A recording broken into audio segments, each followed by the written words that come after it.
Hello everyone, this is Ashish and welcome back to my new video. तो आज के इस वीडियो में हम लोग डिस्कस करने वाले हैं Newton's third law of motion. तो चलिए शुरू करते हैं आज के इस वीडियो को। ठीक है, हेडिंग लगा लो Newton's third law of motion. Newton's third law of motion. इससे पहले हम लोगों ने न्यूटन्स के फर्स्ट और सेकंड लॉ ऑलरेडी डिस्कस कर रखा है। अभी तक नहीं देखा तो जाकर हमारे चैनल के प्लेलिस्ट में NLM का प्लेलिस्ट है, वहां से चेकआउट कर लो। ठीक है, तो आप सभी को पता होगा, बहुत सारे बच्चे जानते हैं कि न्यूटन्स का थर्ड लॉ क्या है, लेकिन आज हम लोग उसका वर्किंग देखेंगे। सबसे पहले एक छोटा सा डेफिनेशन देखते हैं इसका डेफिनेशन है for every action there is equal and opposite reaction. इसका मतलब क्या हुआ भैया?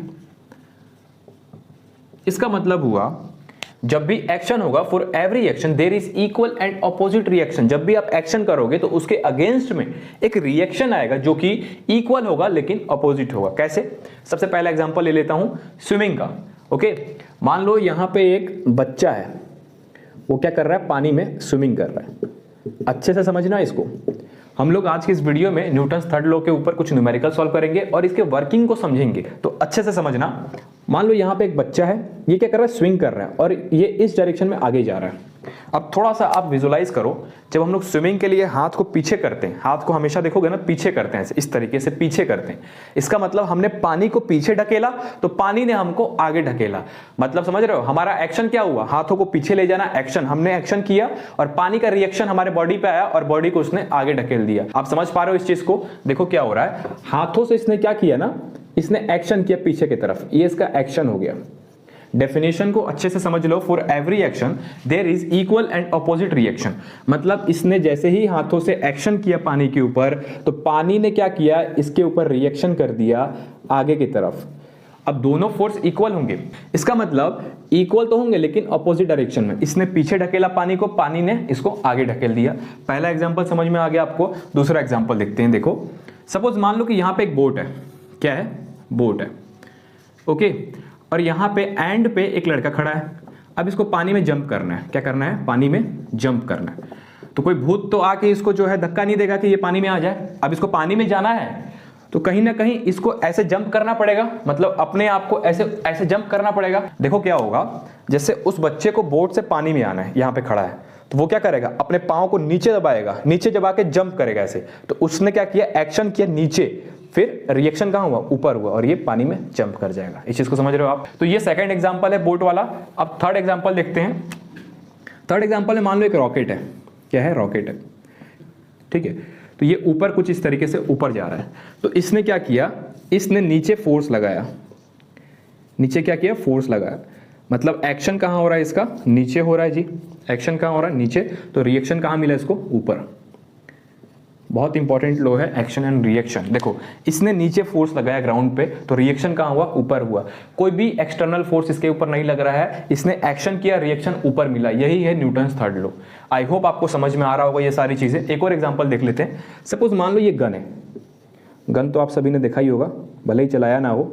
इस गन के अंदर मान लो बुलेट यहाँ पे था, पहले हमने फायरिंग किया तो बुलेट बाहर आएगा इस तरीके से, और ये गन कहां जाएगा? पीछे जाएगा। तो आपने देखा बुलेट आगे गई तो गन पीछे गया। एक्शन किया इसने, मतलब इसने गन ने क्या किया? बुलेट को आगे ढकेला तो बुलेट ने इसको पीछे ढकेल दिया। इसने एक्शन बुलेट पे किया कि बुलेट को आगे ढकेला, फायरिंग की, फट से बुलेट आगे गया और बुलेट ने इसको पीछे ढकेला। क्योंकि अगर बुलेट आगे जाएगा इसका मतलब उसने गन को पहले ढकेला होगा तो ही तो आगे गया। बिना एक्शन के रिएक्शन कैसे होगा? आप समझ रहे हो? तो ये चीज पहले हुई है, बिना एक्शन के रिएक्शन नहीं होगा, पहले एक्शन होगा। मतलब इस बुलेट ने इसको पहले पीछे भेजा, उसके बाद बुलेट निकली।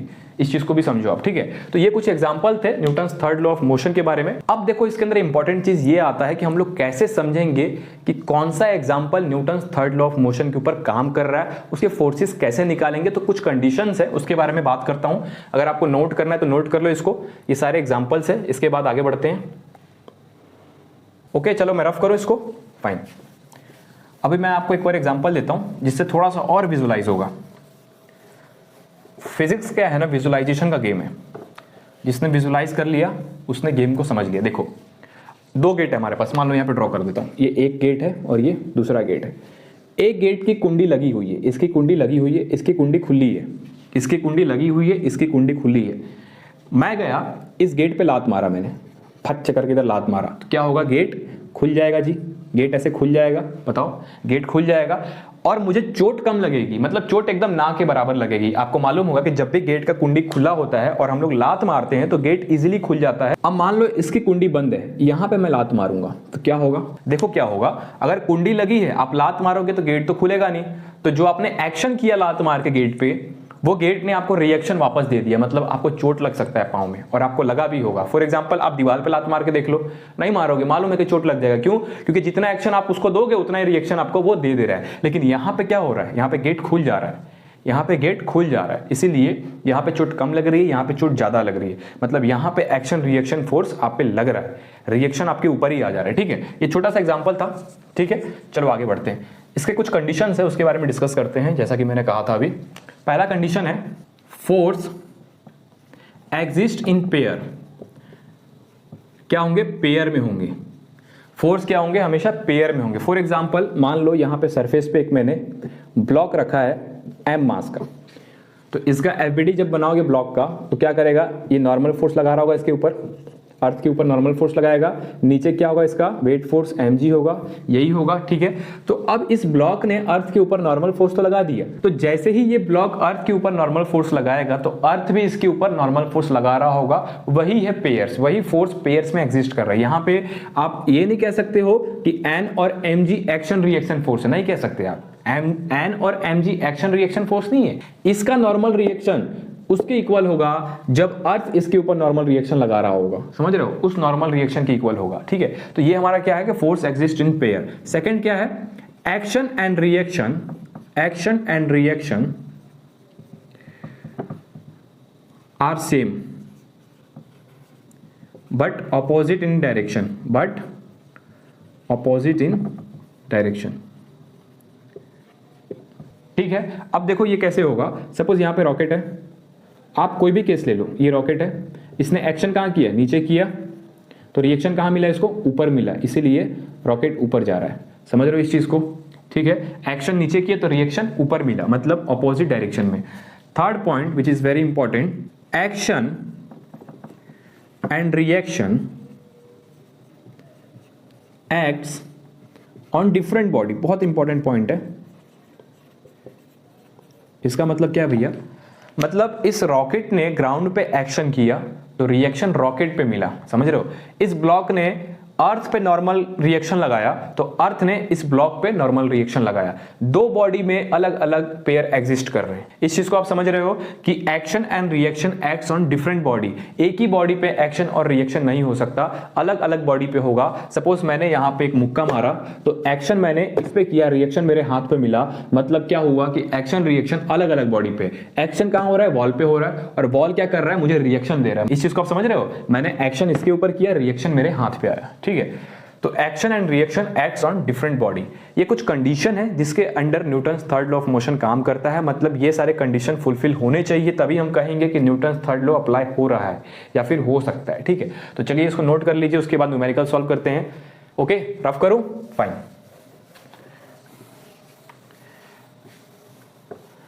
जिंदगी का सफर है ये कैसा सफर। चलो, कोई समझा नहीं और कोई जाना नहीं। देखो यहाँ पे एक मंकी है, ये स्ट्रिंग है, इसके ऊपर मंकी कुछ इस तरीके से ऊपर जा रहा है। ठीक है, इसका पूछ ये रहा, ये मंकी है, ये acceleration 2 metre per second square से ऊपर स्ट्रिंग पे जा रहा है और इसका मास जो है 10 kg है। एक्सेलरेशन ड्यू टू ग्रेविटी की वैल्यू है 10 मीटर पर सेकंड स्क्वायर। तो हमें बताना है कि ये स्ट्रिंग में टेंशन की वैल्यू कितनी होगी। क्या फाइंड करना है हमें? Find tension. हमें क्या फाइंड करना है? टेंशन फाइंड करना है। कब? जब ये बंदर इस स्ट्रिंग को पकड़ के ऊपर चढ़ रहा होगा। अब मान लो सपोज ये स्ट्रिंग है, यहां पे बंदर आ गया, अब बंदर ऊपर जाएगा, जैसे ही बंदर स्ट्रिंग पे आएगा स्ट्रिंग के अंदर टेंशन डेवलप हो जाएगा, ठीक है, टी टेंशन डेवलप हो जाएगा स्ट्रिंग के अंदर, मतलब स्ट्रिंग खिंचाएगी, जितना बंदर जोर से खींचेगा उतना ही टेंशन बढ़ते जाएगा स्ट्रिंग के अंदर। इस चीज को आप समझ रहे हो, मतलब जैसे ही बंदर स्ट्रिंग पे आ जाएगा तो स्ट्रिंग के अंदर टेंशन आ गया, मतलब खिंचाव आ गया स्ट्रिंग के अंदर, ठीक है। तो वही हमें फाइंड करना है। तो सबसे पहले हम क्या करेंगे, हम इसका एफबीडी बनाएंगे, बंदर का, मंकी का एफबीडी बनाते हैं, ठीक है। ये हमारे पास मंकी हो गई जी, यहां पे बनाता हूं, ये मंकी हो गया, ठीक है। तो मंकी के डाउनवर्ड डायरेक्शन में वेट फोर्स होगा which is equal to mg। मान लो इसका मास कितना है, स्मॉल m है, तो mg क्या होगा, इसका वेट फोर्स होगा नीचे के डायरेक्शन में। ऊपर के डायरेक्शन में क्या होगा, टेंशन होगा, और इसका मोशन ऊपर हो रहा है इसीलिए एक्सेलरेशन भी ऊपर है which is equal to 2 metre per second square. तो क्या आप इसका इक्वेशन बना सकते हो न्यूटन सेकंड लॉ के हिसाब से, हमने क्या पढ़ा था। इसको थोड़ा रफ कर दूं क्या, थोड़ा सा जगह ले रहा है, एक काम करते हैं इसको यहाँ पे बना देता हूँ और इन सबको रफ कर देता हूँ और फिर यहाँ पे सॉल्व करते हैं अच्छे से, ठीक है। तो ये एफबीडी मैं यहाँ पे बनाता हूँ, नीचे लग रहा है वेट फोर्स mg, ऊपर है टेंशन और एक्सेलरेशन का डायरेक्शन भी ऊपर है which is equal to 2 metre per second square. इसको मैं रफ करता हूँ फिर यहाँ पे सॉल्व करते हैं।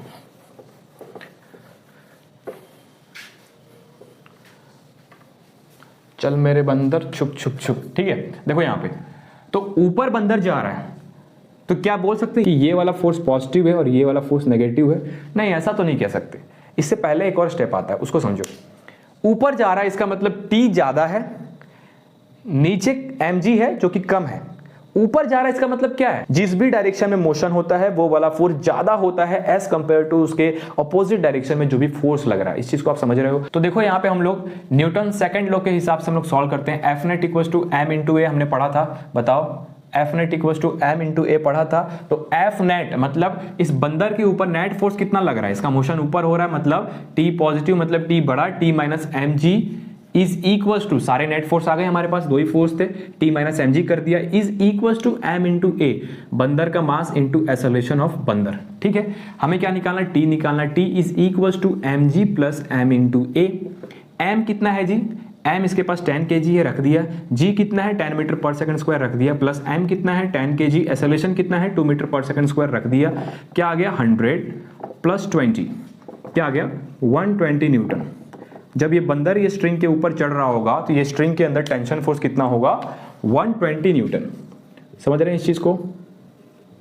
मतलब हुआ क्या इसके अंदर, भैया आप ये समझाओ कि Newton third law of motion इसके अंदर काम कैसे किया, समझते हैं उसको। बंदर ने स्ट्रिंग को नीचे खींचा तो स्ट्रिंग ने उसको ऊपर खींच लिया। आप समझ रहे हो इस चीज को, बंदर ने स्ट्रिंग को नीचे खींचा तो जैसे ही नीचे खींचेगा तो स्ट्रिंग इसको ऊपर खींचेगा, मतलब बंदर स्ट्रिंग को खींच रहा है, बंदर स्ट्रिंग को खींचेगा तो बंदर का मोशन ऊपर हो रहा है, मतलब बंदर ने एक्शन स्ट्रिंग पे दिया तो रिएक्शन उसके बॉडी पे हुआ और क्या हुआ कि बंदर ऊपर चढ़ता जा रहा है। यही है न्यूटन थर्ड लॉ इसके अंदर, कि बंदर स्ट्रिंग को खींच रहा है तो उसकी बॉडी ऊपर जा रही है, मतलब उसके ऊपर रिएक्शन हो रहा है ऊपर के डायरेक्शन में, एक्शन नीचे कर रहा है, रिएक्शन ऊपर हो रहा है। समझ गए Newton third law of motion, इसको नोट कर लो, उसके बाद सेकंड क्वेश्चन सॉल्व करते हैं, ठीक है। नोट कर लिया, इसको मैं रफ करूं, ओके फाइन। अब एक काम करते हैं ना, इस क्वेश्चन के अंदर बंदर तो रहेगा, इसके साथ साथ एक ब्लॉक अटैच कर देते हैं। ये पुली हो गया, यहाँ पे स्ट्रिंग है और यहाँ पे एक ब्लॉक है। ब्लॉक का मास सपोज मान लो 20 kg है और यहाँ पे मंकी है, ठीक है। ये मंकी ऊपर जा रहा है विद एक्सेलरेशन 2g और इस मंकी का मास है 10 kg। ये मान लो कैपिटल M है और ये स्मॉल m है, ये मंकी का मास है और ये ब्लॉक का मास है, ठीक है। हमें बताना है कि इसके अंदर टेंशन कितना होगा, फाइंड टेंशन इन स्ट्रिंग। इस क्वेश्चन के अंदर क्या कह रहा है उसको समझने की कोशिश करते हैं। ये पुली हो गया, एक साइड ब्लॉक है, एक साइड फ्री स्ट्रिंग है जिसके ऊपर मंकी है। मंकी एक्सेलरेशन 2g से ऊपर जा रहा है तो, और ये ब्लॉक भी क्या कर रहा है, अब देखो जैसे ही ऊपर जाएगा तो क्या स्ट्रिंग को खींचेगा ऐसे ऐसे मंकी, तो ब्लॉक इस डायरेक्शन से ऊपर जाएगा, मतलब ब्लॉक का भी एक्सेलरेशन इधर होगा। मान लो ये a एक्सेलरेशन है, थोड़ी देर के लिए मान लेते हैं कि ये जो ब्लॉक है, ये जो स्ट्रिंग का एक्सेलरेशन है वो a है, ठीक है। तो जैसे ही मंकी स्ट्रिंग को खींचेगा तो ब्लॉक भी ऊपर जाएगा a एक्सेलरेशन से, ठीक है। तो हमें बताना है कि इसके अंदर टेंशन कितना होगा। तो सबसे पहले इन दोनों का इंडिविजुअल एफबीडी बनाना पड़ेगा। तो सबसे पहले मंकी का बनाते हैं, यहीं पे बनाता हूं, ठीक है। तो यहाँ पे अगर आप देखते हो तो मंकी के ऊपर स्ट्रिंग के अंदर टेंशन फोर्स T होगा, इसका वेट फोर्स नीचे होगा, मान लो स्मॉल m इंटू जी, ठीक है, ओके। अब इंपॉर्टेंट चीज इसके अंदर यही है, इसके अंदर एक्सेलरेशन कैसे फाइंड करोगे? मंकी का एक्सेलरेशन क्या होगा? नेट एक्सेलरेशन निकालना पड़ेगा, क्योंकि ये स्ट्रिंग को ये नीचे खींच रहा है, ये स्ट्रिंग को नीचे खींच रहा है, तो ही ये मंकी ऊपर जा रहा है, और इसके पास भी एक्सेलरेशन है और स्ट्रिंग के पास भी एक्सेलरेशन है स्मॉल a, तो नेट एक्सेलरेशन क्या हो जाएगा? मंकी ऊपर जा रहा है विथ 2g एक्सेलरेशन, स्ट्रिंग नीचे आ रहा है with a acceleration, net acceleration on monkey is 2g minus a। इस चीज को समझना था इस क्वेश्चन के अंदर, यही इंपॉर्टेंट था, बाकी सॉल्व कर लोगे आप, बहुत आसान है, ठीक है। देखो मैं सॉल्व करके दिखाता हूं। तो इसके अंदर हम लोगों ने मंकी का एफबीडी बना लिया कि नीचे वेट फोर्स लग रहा है, ऊपर टेंशन फोर्स है, तो इसके अंदर अप्लाई करो f net is equal to m a Newton second of motion. तो ऊपर में टी पॉजिटिव है, मतलब ऊपर जा रहा है, t minus M G is equal to M into a net. A net कितना आ गया? 2g माइनस ए। तो ये हमारे पास फर्स्ट इक्वेशन आ गया। इस ब्लॉक का एफबीडी बनाए, ठीक है। तो इस ब्लॉक का अगर आप एफबीडी बनाते हो कैपिटल एम का, तो नीचे तो वेट फोर्स होगा एम इंटू जी, ऊपर में टेंशन होगा जी, यहाँ पे टेंशन होगा, ठीक है, और इसका एक्सेलरेशन स्मॉल ए ऊपर है, तो इसका क्या हो जाएगा? F net is equal to M into A, तो क्या हो जाएगा? T minus M G is equal to M into A. ये हमारे पास सेकंड इक्वेशन आ गया और ये हमारे पास फर्स्ट इक्वेशन आ गया। दोनों को इक्वेट करते हैं और टी की वैल्यू निकालते हैं। पहले इसको मैं सॉल्व करता हूँ। यहाँ पे देखो क्या आ जाएगा? टी माइनस एम जी, इसको खोल दो ब्रैकेट को, तो 2mg माइनस एम ए, ओके। इसको यहाँ लाओ, क्या हो जाएगा? T minus 3mg is equal to minus m a, ठीक है। ये हमारे पास इक्वेशन आ गया, इसको थोड़ा सॉल्व किया तो ये इक्वेशन आ गया। इसको रखते हैं यहाँ पे नीचे, T minus M G is equal to M into A. हमें क्या करना है? हमें सबसे पहले इसके अंदर से a निकालना है। a की वैल्यू फाइंड कर लूंगा तो मैं इन दोनों में किसी भी इक्वेशन में a की वैल्यू रख के t की वैल्यू निकाल दूंगा, ठीक है। तो देखिए इसको सॉल्व करते हैं। तो यहाँ से t को पहले मैं हटाता हूँ, तो साइन चेंज कर देता हूँ, माइनस प्लस माइनस, ये चला गया। अब देखो ये जो माइनस 3mg है, ये किसका है? ये इसका है, मतलब स्मॉल m इस मंकी का मास है, और ये जो आप देख रहे हो ये हमारा कैपिटल m है, हाँ इसको याद रखना, ये कैपिटल m है, ये स्मॉल m नहीं है हमारा, ये हमारा ब्लॉक का मास है, ठीक है। तो हम क्या करेंगे? इसको सॉल्व करेंगे तो क्या आ जाएगा? देखो ऊपर कितना है? ऊपर है -3 small m ji plus capital m g minus small a minus capital m a, ठीक है। वैल्यू रख दो, यहाँ पे वैल्यू रख सकते हो आप, ठीक है। वैल्यू रखोगे तो क्या हो जाएगा? देखो स्मॉल m की वैल्यू है 10 kg और कैपिटल m की वैल्यू है 20 kg। तो ये देखो यहाँ पे 10 रखोगे तो क्या हो जाएगा? 10 इंटू 3 माइनस 30g करते हैं इसको, प्लस कैपिटल m 20 है तो ये हो जाएगा 20g is equals to minus small m into a, small m है 10 माइनस 10a, और ये हो जाएगा माइनस 20a, ठीक है। आपको स्मॉल m और कैपिटल M की वैल्यू रख देनी है। उसके बाद क्या होगा? देखो इसको सॉल्व करो तो ये हमारे पास आ जाएगा minus 10g is equals to minus 30a, 0 से 0 खत्म हो गया, क्या बचा? एक्सेलरेशन की वैल्यू हो गई, माइनस से माइनस भी खत्म हो गया, एक्सेलरेशन की वैल्यू आ गई g/3। एक्सेलरेशन आपने निकाल दिया, क्या आ गया? g/3, ठीक है। मतलब ये जो स्ट्रिंग का एक्सेलरेशन होगा वो कितना होगा? g/3, ठीक है। अब हम क्या करेंगे? इस एक्सेलरेशन को इन दोनों में से किसी भी एक इक्वेशन में रख के हम लोग t की वैल्यू निकालेंगे। आप इतना नोट कर लो, उसके बाद मैं इस एक्सेलरेशन की वैल्यू को इन दोनों इक्वेशन में से किसी भी एक इक्वेशन में रख के सॉल्व करके दिखाता हूँ, ठीक है। नोट कर लो इसको, स्क्रीनशॉट लेना, स्क्रीनशॉट ले लो, ठीक है। इसको रफ करूँ, ये वाला पार्ट मैं रफ कर रहा हूँ, ओके। चलिए एक्सेलरेशन की वैल्यू क्या आ गई? g/3, okay. अब मैं क्या कर रहा हूँ? ये वाली इक्वेशन को वापस लिख रहा हूँ और इसके अंदर a की वैल्यू रख के यहाँ से मैं t की वैल्यू निकालूंगा। देखो कैसे, t minus capital m ji is equal to capital m into a. t की वैल्यू निकालोगे तो क्या आ जाएगा? देखो यहाँ से m ji plus m a, यही आएगा, ठीक है। m की वैल्यू कितनी है? मतलब कैपिटल m की वैल्यू कितनी है? 20 kg, 20 इंटू जी कितना है? 10 metre per second square, plus capital m की वैल्यू कितनी है? 20, एक्सेलरेशन क्या है? g/3। एक्सेलरेशन की वैल्यू क्या होती है? 10 मीटर पर सेकंड स्क्वायर रख दो यहाँ पे, ठीक है। ये कितना आ गया? ये आ गया 20 इंटू 10 200, प्लस ये आ जाएगा 200 डिवाइड बाई 3। एलसीएम ले लो, 3 से इंटू कर दो तो क्या हो जाएगा? 600 प्लस 200 डिवाइड बाई 3। आंसर क्या आ गया? 800 डिवाइड बाई 3 न्यूटन।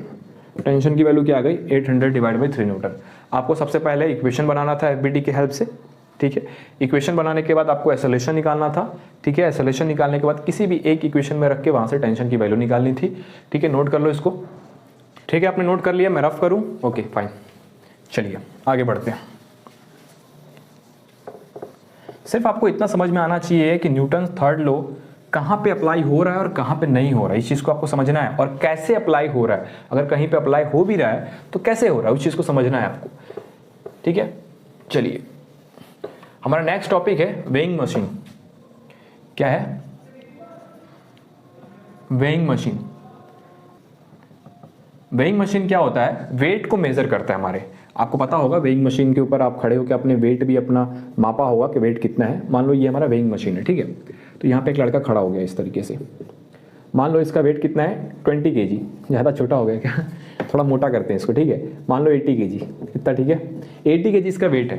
तो यहाँ पे शो करता है 80 kg, आगे लिखेगा 80 kg इनका वेट है जी, ठीक है। तो ये जो वेइंग मशीन है ये कैसे काम करता है, मतलब इसने कैसे काम करके दिखाया कि इसका वेट एक्चुअल में 80 kg है, उसको समझना है, मतलब इसके वर्किंग के बारे में बात करेंगे। सबसे पहले मैं इस लड़के का एफबीडी बनाता हूँ। तो एफबीडी में क्या होगा, नीचे होगा वेट फोर्स, मान लो इसका स्मॉल m मास है, इसका मास कितना है स्मॉल m, तो वेट फोर्स क्या होगा नीचे, नॉर्मल रिएक्शन ऊपर होगा, ठीक है। तो यहाँ पे जो वेट फोर्स हमारा आ रहा है, जो हमारा वेट आ रहा है, वेट वो क्या है, नॉर्मल रिएक्शन के इक्वल है।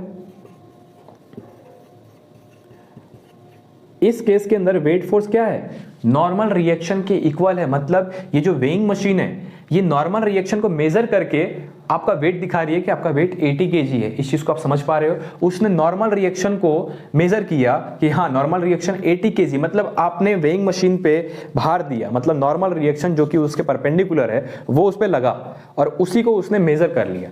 ये जो आप केस देख रहे हो जहां पे नॉर्मल रिएक्शन वेट के इक्वल है, ये हमारा सिर्फ और सिर्फ रेस्ट कंडीशन में होगा। क्या होगा, रेस्ट कंडीशन में। जब ये वेइंग मशीन रुका हुआ होगा, उसके ऊपर अगर एक लड़का खड़ा हो जाता है तो क्या होगा, उसका नॉर्मल रिएक्शन ही उसका वेट होगा। ओके, आपको समझ में आ रहा है कि वेइंग मशीन कैसे काम करता है। अभी के लिए उसने इस नॉर्मल रिएक्शन को ही मेजर करके दिखाया है कि इनका वेट इतना है और नॉर्मल रिएक्शन कितना है mg, n equals to mg।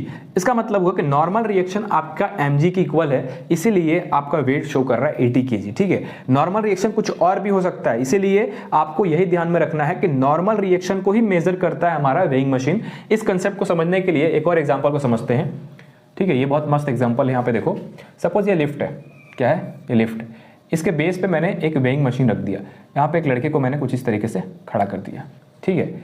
और इसका एक्सेलरेशन ऊपर, मतलब ए एक्सेलरेशन से लिफ्ट ऊपर जा रहा है। अब बताइए कि अब इसका नॉर्मल रिएक्शन कितना होगा, और जो भी नॉर्मल रिएक्शन होगा वही इसका क्या होगा, वेट होगा, ठीक है। तो सबसे पहले इस लड़के का एफबीडी बनाते हैं।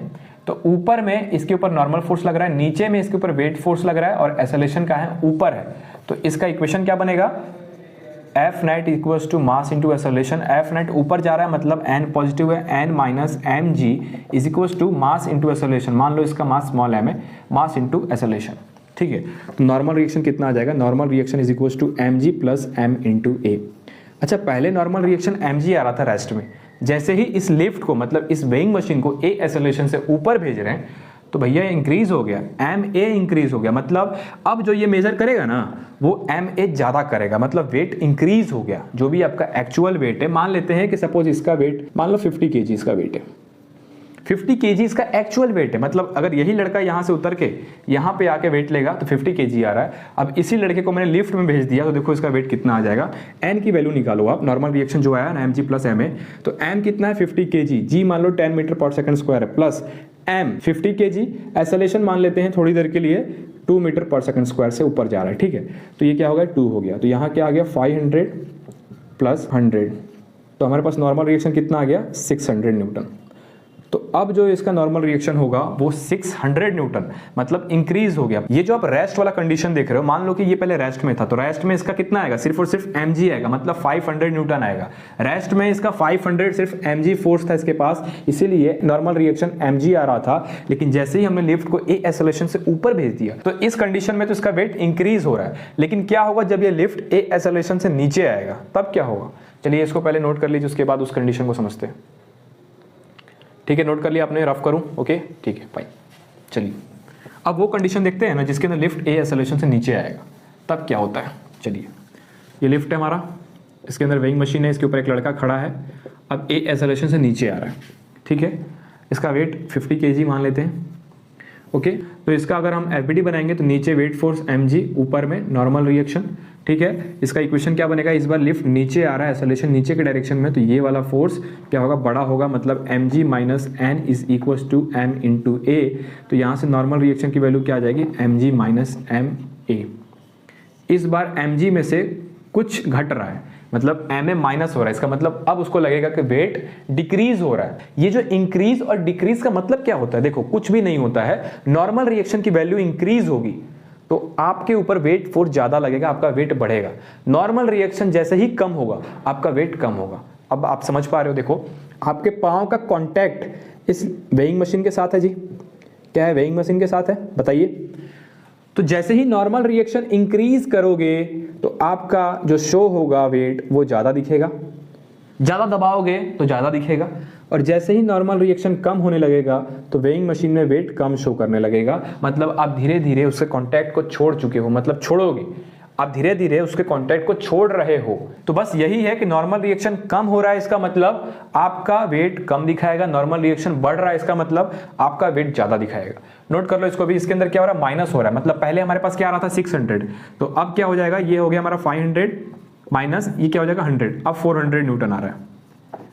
अब नॉर्मल रिएक्शन 400 न्यूटन आ रहा था, पहले कितना आ रहा था, पहले 600 न्यूटन आ रहा था, 200 न्यूटन माइनस हो गया, तो मतलब लिफ्ट नीचे जाएगा तो वेट कम होगा, मतलब नॉर्मल रिएक्शन कम ज्यादा हो रहा है। आप ये मत बोलो कि वेट कम ज्यादा हो रहा है, नहीं नहीं नहीं, वेइंग मशीन में नॉर्मल रिएक्शन ही वेट शो करता है, उसको मेजर करेगा और वेट शो करेगा, ठीक है। तो नॉर्मल रिएक्शन कम हो रहा है, इसका मतलब वेट कम शो होगा, मतलब आप उस सरफेस को कम दबा रहे हो, और जैसे ही नॉर्मल रिएक्शन ज्यादा होगा इसका मतलब ज्यादा दबा रहे हो, ठीक है, इसीलिए नॉर्मल रिएक्शन ज्यादा आएगा। चलिए नोट कर लीजिए इसको, ओके, नोट कर लिया। इसके बाद थर्ड इसके अंदर कंसेप्ट आता है जो कि थोड़ा सा इंपॉर्टेंट है, उसको समझते हैं। मान लो अगर आप लिफ्ट से ऊपर जा रहे हो और लिफ्ट आपको पता है कि एक स्ट्रिंग के साथ बंधी रहती है जो कि उसको ऊपर खींचता है और नीचे ले आता है ऐसे, ठीक है। सपोज मान लो ये स्ट्रिंग और ये लिफ्ट है, इसके अंदर आप वेइंग मशीन पे खड़े हो इस तरीके से। अब ये लिफ्ट बीच में टूट जाता है, लिफ्ट क्या होगा, बीच में टूट जाएगा, तो ये फ्री फॉल करेगा, बताइए एक्सेलरेशन क्या हो जाएगा, ग्रेविटी के इक्वल, मतलब एक्सेलरेशन ड्यू टू ग्रेविटी के इक्वल हो जाएगा, स्मॉल जी के इक्वल हो जाएगा, ठीक है। तो अब इसके ऊपर नॉर्मल रिएक्शन कितना होगा और इसका वेइंग मशीन में इसका वेट कितना शो कर रहा है, ठीक है। तो सबसे पहले एबीडी बनाएंगे, नीचे में क्या है, वेट फोर्स m इंटू जी, मान लो इसका मास स्मॉल m है, ठीक है। ऊपर में नॉर्मल रिएक्शन होगा n, ठीक है, एक्सेलरेशन कहाँ हो रहा है, नीचे हो रहा है, और उसकी वैल्यू क्या है, g है, ठीक है। तो अब इसका देखो एक्सेलरेशन नीचे हो रहा है, मतलब लिफ्ट नीचे गिर रहा है, तो mg हमारा ज़्यादा होगा, mg minus n is equal to m into a लिखेंगे, ठीक है। एक्सेलरेशन की वैल्यू g के इक्वल हो गई क्योंकि फ्री फॉल हो रहा है, तो यहाँ पे m इंटू जी लिख दूँ, बताइए कोई दिक्कत है। n को उधर लेता हूँ और mg को इधर लाऊंगा, तो mg माइनस mg क्या हो गया, 0 हो गया। मतलब जस्ट लड़का इस वेइंग मशीन को जो सरफेस है उसको छोड़ने वाला है, जस्ट छोड़ने वाला है, ठीक है, इसीलिए n की वैल्यू 0 आ रही है। मतलब ये जैसे ही गिरेगा तो आपकी बॉडी हवा में आनी शुरू कर जाएगी, आपका भी एक्सेलरेशन क्या हो जाएगा, g हो जाएगा, 10 मीटर पर सेकंड स्क्वायर हो जाएगा, एक्सेलरेशन ड्यू टू ग्रेविटी की वैल्यू हो जाएगी, ओके। तो नोट कर लो इसको। इसके बाद एनसीईआरटी में एक कंसेप्ट है, उसको बोलेंगे कंजर्वेशन ऑफ मोमेंटम, इसको नोट कर लो फिर उसको समझते हैं, ठीक है। इसको रफ करूं, देखो नेक्स्ट टॉपिक है हमारा कंजर्वेशन ऑफ मोमेंटम। हालांकि हम लोग सेंटर ऑफ मास में भी उसको बहुत अच्छे से कवर करेंगे, अभी सिर्फ इंट्रोडक्शन पार्ट है, समझ लेते हैं कि ये कंजर्वेशन ऑफ मोमेंटम क्या होता है। चलिए देखिए, सबसे पहला एग्जांपल लेते हैं गन वाला। गन बहुत हम लोग चलाते हैं, ठीक है, वो वाली गन नहीं, रियल गन नहीं, जो आती है ना टॉय वाली गन, बस वही काफ़ी हमारे लिए। बाकी जो रियल वाली गन है उसके लिए तो बहुत पढ़ाई करना पड़ेगा आपको। जब तक समय है ना अच्छे से पढ़ाई करिए, क्योंकि एक बार टाइम निकल जाएगा ना, आप फिर कितना भी कोशिश कर लो अब वो चीज़ को अचीव नहीं कर पाओगे, हमेशा रिग्रेट होगा, ठीक है, इसलिए पढ़ाई करते रहिए। चलिए देखिए हमारा क्या है, कंजर्वेशन ऑफ मोमेंटम। ये कंजर्वेशन का मतलब आपको पता है, कंजर्वेशन ऑफ मोमेंटम, मोमेंटम इसका मतलब है मोमेंटम कंजर्व रहता है। कैसे रहता है देखते हैं। सपोज ये गन है, क्या है ये गन है, ओके। इस गन से हमने फायर किया तो बुलेट बाहर निकलेगा, इसका मास स्मॉल m है, गन का मास कैपिटल M है, इसका वेलोसिटी मान लो v1 है, इसका वेलोसिटी मान लो v2 है। जिस वेलोसिटी से गन पीछे आएगा बुलेट के निकलने के बाद उसको ही बोलते हैं रिकॉइल वेलोसिटी। क्या बोलते हैं, रिकॉइल वेलोसिटी। इसके ऊपर बहुत सारा क्वेश्चन भी आता है, फाइंड रिकॉइल वेलोसिटी, ठीक है। तो भैया इसके अंदर कैसे काम करेगा, तो देखिए यहाँ पे क्या होता है कि जब तक किसी भी सिस्टम के ऊपर एक्सटर्नल फोर्स नहीं लगता है उस सिस्टम का मोमेंटम हमेशा कंजर्व रहता है। चलिए यहाँ पे थोड़ा सा समझते हैं इस चीज को कैसे होता है। हमने पढ़ा था Newton second law of motion के अंदर f net is equal to क्या होता है, delta p upon delta t, यही होता है, change in momentum upon change in time होता है। बताइए अब जब ये सिस्टम आप जो देख रहे हो इसको एक्चुअली आइसोलेटेड सिस्टम भी बोलेंगे, ये पूरा सिस्टम है, कोई भी अलग से बाहर से फोर्स नहीं लगाया इसके ऊपर, इसी को बोलते हैं आइसोलेटेड सिस्टम। क्या बोलेंगे, आइसोलेटेड सिस्टम। अब आप एक चीज को समझिए, तो जब ये सिस्टम आइसोलेटेड है तो क्या इसके ऊपर एफ नेट फोर्स 0 होगा, मतलब कोई भी एक्सटर्नल फोर्स नहीं लग रहा। तो यहाँ पे क्या आ गया, एफ नेट फोर्स 0 आ गया। और जैसे ही आप एफ नेट को 0 करोगे इस इक्वेशन के अंदर, क्या हमारे पास चेंज इन मोमेंटम भी 0 आ गया। बताओ, मोमेंटम हमारा क्या हो गया, कांस्टेंट हो गया। जब भी किसी भी सिस्टम पे कोई भी एक्सटर्नल फोर्स नहीं लगता है तो क्या होता है, मोमेंटम वहां पे कंजर्व होता है। एक्सटर्नल फोर्स लगा दोगे तो मोमेंटम कंजर्व नहीं होगा। लेकिन अगर इसके ऊपर कोई भी एक्सटर्नल फोर्स नहीं लग रहा है, हमने गन के अंदर ही फोर्स डेवलप किया है, इंटरनली फोर्स है, मतलब हमने कोई भी एक्सटर्नल फोर्स नहीं लगाया गन के ऊपर, तो इसके अंदर क्या है, मोमेंटम कंजर्व है। तो P कांस्टेंट का मतलब होता है P इनिशियल और P फाइनल क्या होगा, सेम होगा। P इनिशियल और P फाइनल क्या होगा, सेम होगा। इस चीज को यहाँ पे अप्लाई करते हैं और इसके रिकॉइल वेलोसिटी निकालते हैं, फिर आपको समझ में आएगा। ठीक है, आपको समझ में आ रहा है कि P हमारा कांस्टेंट होगा, मतलब मोमेंटम कांस्टेंट होगा। Pi is equal to Pf। Pi का मतलब गन चलने से पहले इनके पास मोमेंटम क्या था और गन चलने के बाद इनके पास मोमेंटम क्या है। तो चलिए इसको मैं रफ करता हूं और इसको सॉल्व करते हैं और इसकी रिकॉइल वेलोसिटी निकालते हैं। चलिए, आपको समझ में आ गया कि क्या है, जब तक किसी भी सिस्टम, आइसोलेटेड सिस्टम के ऊपर एक्सटर्नल फोर्स नहीं लगता है तो उस सिस्टम का मोमेंटम कंजर्व होता है। ठीक है, तो चलिए यहाँ पे सबसे पहले Pi is equal to Pf लिखते हैं। गन चलने से पहले मान लेते हैं कि बुलेट की वेलोसिटी u1 थी, गन की वेलोसिटी u2 थी। मैं इस Pi को क्या लिख सकता हूँ, देखो, small m u1 plus capital M u2 is equal to small m v1 plus capital M v2। ये गन चलने से पहले का मोमेंटम है। क्या इसके पास वेलोसिटी थी इस बुलेट के ऊपर और इस गन के ऊपर क्या वेलोसिटी थी, नहीं थी। गन चलने से पहले कहाँ है उनके पास वेलोसिटी, नहीं है ना, तो ये तो 0 हो गया। बचा क्या, ये वाला। अब देखो बुलेट बाहर निकला है m इंटू v1, क्या लिख दूं, m इंटू v1 प्लस, अब जैसे ही बुलेट बाहर निकलेगा मतलब बुलेट आगे जाएगा तो गन पीछे आएगा, उसी को हम लोग बोलते हैं रिकॉइल वेलोसिटी। तो गन पीछे आएगा विथ वेलोसिटी v2, तो क्या हो जाएगा, कैपिटल M v2। ठीक है, तो M v2 is equal to क्या हो जाएगा, माइनस स्मॉल m v1। तो v2 की वैल्यू निकालोगे तो minus m v1 divide by capital M। ये क्या आ गया, रिकॉइल वेलोसिटी। अब आप बोलोगे कि भैया यहाँ पे नेगेटिव साइन क्यों आया है। नेगेटिव साइन का मतलब होता है वेलोसिटी v1 का डायरेक्शन अगर पॉजिटिव है तो v2 का डायरेक्शन क्या होगा, नेगेटिव होगा। इसका मतलब v1 के अपोजिट डायरेक्शन में मोशन हो रहा है, मतलब बुलेट आगे जा रही है v1 वेलोसिटी से, तो ये गन क्या होगा, ये पीछे आएगा माइनस v2 वेलोसिटी से। मतलब माइनस का मतलब होता है अपोजिट डायरेक्शन में वेलोसिटी है, बस इतना। ठीक है, तो आई होप आपको समझ में आया होगा कि अगर कोई भी सिस्टम आइसोलेटेड है तो उसके अंदर मोमेंटम हमेशा कंजर्व होता है। ठीक है, ये पहला एग्जाम्पल था, इसको नोट कर लो। ये जो आई ना, इसी को हम बोलते हैं रिकॉइल वेलोसिटी। क्या बोलेंगे, रिकॉइल वेलोसिटी, जिस वेलोसिटी से गन पीछे जाएगा बुलेट निकलने के बाद। अब देखो, बुलेट ने गन के ऊपर एक्शन किया, मतलब बुलेट ने पहले गन को पीछे ढकेला। बुलेट क्या कर रही है, गन को पीछे ढकेल, और यही गन इस बुलेट को आगे ढकेल रही है। मतलब बुलेट ने क्या किया, एक्शन किया, और गन ने बुलेट के ऊपर रिएक्शन किया, मतलब गन ने उसको ढकेल दिया आगे। समझ रहे हो, यही है Newton third law of motion इसके अंदर। नोट कर लो इसको। ठीक है, आई होप आपने इसको नोट कर लिया होगा। वैसे इसके अंदर बहुत सारे एग्जांपल्स है, तो हम लोग सेंटर ऑफ मास में देखेंगे। एक और एग्जांपल आता है कि एक मान लो बॉल है स्मॉल m और एक कैपिटल M, एक कैपिटल M एक स्मॉल m। इसकी वेलोसिटी इस डायरेक्शन में u1 है, इसकी वेलोसिटी इस डायरेक्शन में u2 है। ये जो हमारा कंडीशन है ये बिफोर कोलिजन वाला है, अभी कोलिजन हुआ नहीं, होने वाला है। और कोलिजन होने के बाद क्या होगा, ये वाला इधर जाएगा, मान लो v1 वेलोसिटी से, स्मॉल m वाला ये वाला, और ये वाला क्या होगा, उधर चला जाएगा, मान लो कैपिटल M वाला उधर जा रहा है v2 से। तो इसके अंदर भी क्या है, मोमेंटम कंजर्व है। ठीक है, तो इसके अंदर भी क्या होगा, हम लोग यूज करेंगे Pi is equal to Pf। ऐसे बहुत सारे क्वेश्चन देखने वाले हैं सेंटर ऑफ मास के अंदर। सिर्फ एनसीईआरटी में इसका इंट्रोडक्शन था, इसलिए मैंने बता दिया कि किस तरीके से किसी भी सिस्टम के ऊपर मोमेंटम कंजर्व होता है। आपको समझ में आया, आप नोट कर लो इसको अच्छे से।